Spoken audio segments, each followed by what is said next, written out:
आज नवरोबा खूप खुश झाले होते कारण त्यांच्या आवडीचं आज मी खारं वांगं बनवलं होतं आणि अगदी टिफिनसाठी झटपट 20 मिनिटामध्ये बनवलं होतं. तर तुम्हालाही हे खारं वांगं झटपट टिफिनसाठी 20 मिनिटामध्ये बनवायचं असेल तर अगदी रेसिपी कंटिन्यू करा. आता इथे बघू शकता खारं वांगं बनवण्यासाठी इथे मी 6 वांगी घेतलेली आहेत आणि हे वांगी मी काळपट रंगाची घेतलेली आहेत.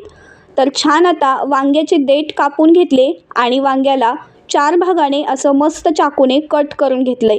तर आता आपले छान असे वांगे कट करून झालेले आहेत. आता ते काळे पडू नये म्हणून आपण पाण्यामध्ये असेच मुरत ठेवणार आहोत.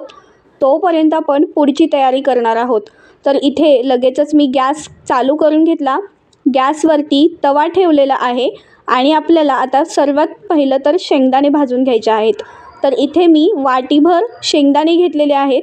ते छान असे हाताने पसरवून त्याला मस्त भाजून घेतलेलं आहे. त्यानंतर आपल्याला इथे खिसलेलं खोबरं घालायचं आहे.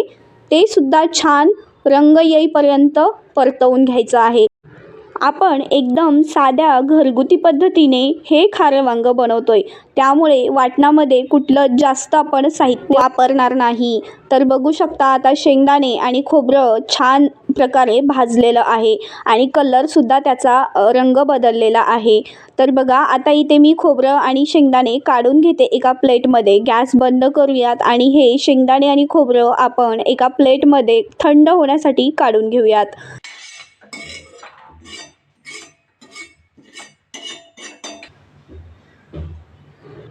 आता बऱ्यापैकी आपले शेंगदाणे आणि खोबरं थंड झालेलं आहे. तर त्याला आता मिक्सरच्या भांड्यामध्ये घालून घेऊयात. त्यानंतर अगदी थोडीशी कोथिंबीर, 5 ते 6 हिरव्या मिरच्या, त्यानंतर 5 ते 7 लसणाच्या पाकळ्या, त्यानंतर तुम्हाला इथे अर्धा चमचा हळद घालायची आहे. तर सर्वात महत्त्वाची गोष्ट इथे माझ्याकडनं मीठ टाकायचं स्किप झालेलं आहे. तर तुम्ही हवं तर वाटणामध्ये मीठ टाका किंवा मग तुम्ही वांग्यामध्ये करताना मीठ भरलं तरीही चालेल. मिक्सरच्या भांड्यामध्ये बारीक मसाला आता वांग्याचा वाटून घेतला आहे. त्यानंतर इथे मी एक मीडियम आकाराचा बारीक कांदा कट करून यामध्ये घातलेला आहे. तुम्हाला कांदा नसेल आवडत तर इथे तुम्ही कांदा स्किप केला तरीही चालेल. आता आपण वांगी कट करून पाण्यामध्ये ठेवली होती कारण ते काळे पडू नये म्हणून आपण पाण्यामध्ये ठेवली होती. तर आता एक एक वांगी या मसाल्यांमध्ये चांगलं दाबून दाबून भरायची आहेत. म्हणजे वांग्याचा मसाला बाहेर येऊ नये इतपत तुम्हाला हे वांगी भरायची आहेत. तर आता एक वांगं तुम्हाला छान भरून दाखवलेलं आहे. तर पहा व्हिडिओमध्ये दिसतंय अगदी त्याच पद्धतीने तुम्हाला हे वांगी भरून घ्यायचे आहेत. तर दुसरं पण तुम्हाला वांगं मी भरून दाखवते. वांग्याला काय करायचं, भरताना दोन्ही साईडने असा मसाला भरून घ्यायचा. म्हणजे छान मसाला भरला की हाताने असं बोटाने प्रेस करायचं, म्हणजे तो मसाला अगदी बाहेर येणार नाही. तर अशा प्रकारे सर्व वांगे मी छान पद्धतीने भरून घेते. बघू शकताय सर्व वांगे मी चांगल्या पद्धतीने इथे भरून घेतलेले आहेत. तर आता आपण खाऱ्या वांग्याला फोडणी द्यायला घेऊ. फोडणी देण्यासाठी गॅस चालू करून घेतला. गॅसवरती कढई तापायला ठेवली. आता कढईमध्ये तुम्हाला साधारण 2 पळी इतकंच तेल वापरायचं आहे. तेलाचं प्रमाण जास्त नाही करायचं. 2 पळी या वांग्याच्या भाजीला पुरेसं होतं. त्यानंतर अर्धा चमचा जिरे घातली. जिरे चांगली तडतडू दिल्यानंतर अर्धा चमचा मोहरी घालून त्यालाही चांगलं तडतडू दिलं. बराचसा कढीपत्ता घालायचा, त्यालाही छान तडतडू द्यायचं. त्यानंतर आपण जे भरलेली वांगी आहेत ते यामध्ये छान अशी सोडून द्यायची.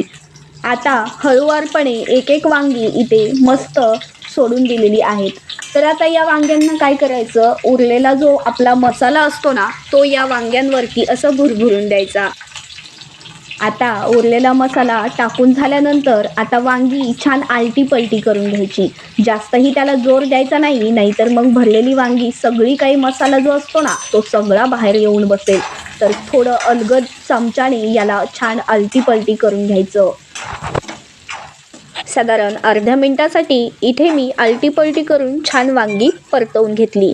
आता त्यानंतर आपल्याला काय करायचं आहे, या वांग्यांना साधारण वाफवून घ्यायचं आहे 5 ते 7 मिनिटे. आता आपण वांग्यांवरती झाकण ठेवून याला साधारण 5 ते 7 मिनिटे वाफवून घेऊयात. तर 5-7 मिनिटे झालेली आहेत. वांगी बऱ्यापैकी वाफवून सुद्धा झालेली आहेत.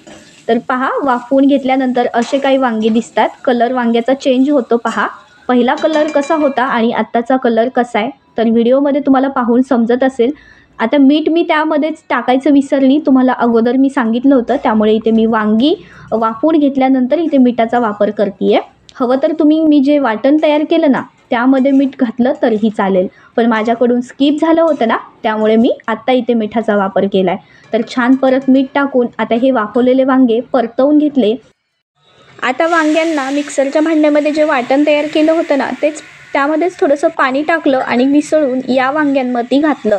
तर आपण हे वांगं थोडंसं सरभरीत बनवतो आहे, जास्त रस्सा टाईप नाही बनवत, त्यामुळे थोडंसंच पाणी इथे मी घातलेलं आहे.